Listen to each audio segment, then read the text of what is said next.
This is how to prune versus how not to prune. You ready to make a big cut? Look at Legend, y'all.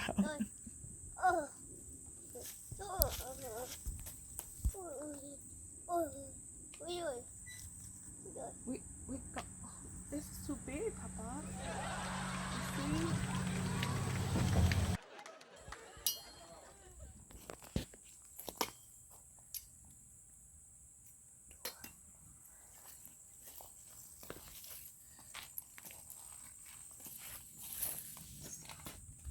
This was purchased on clearance. I'm going to clean this up.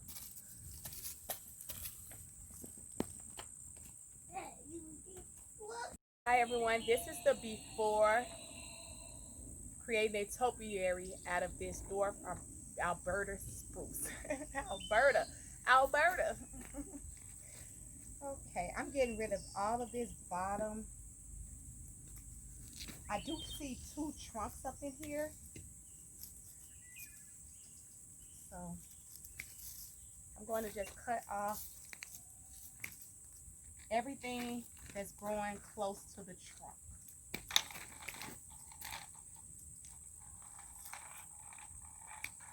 Which some of the limbs have no life on them, others do have growth.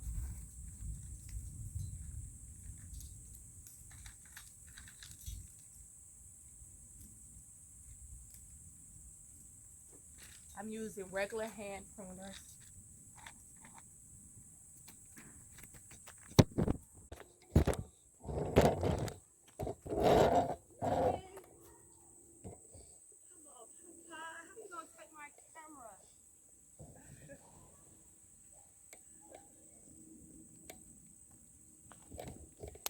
Legend is known for taking the camera, everyone.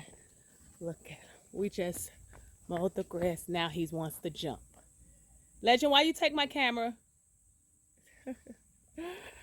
Oh, let's get back to it.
You ready to make a big cut?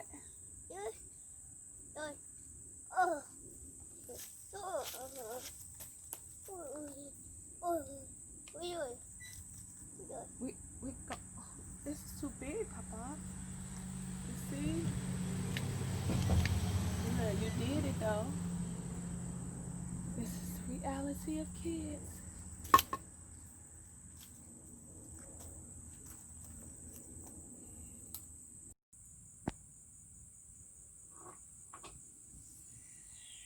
There we have it.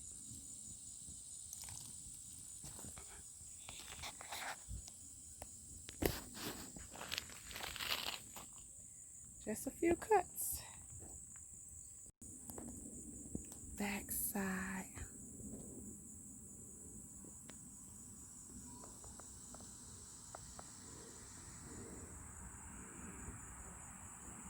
I wanted to go to step 2 and make this into a ball shape. I would grab a hold of where I wanted my ball. Let me get out your way so you can see where I wanted my ball to finish off, and I'll use this as a circle and take off about 1.5 feet of growth. And then you can just tie a knot here, cut this off, and work on creating a circle. And then also, if you wanted double circles, then you would keep this, take off a little bit here, and start working on this to be a second round circle. So those are the options for Topiary. I'm going to keep mine for the height because of the area it's in. Once I get a container for it, I would do part 2 to this, chopping off the top and making a more round topiary. For now, subscribe, stay tuned for more. You all, I can't wait for fall. I know somebody out there feels the same way as me. The sweat is real. See you all again soon.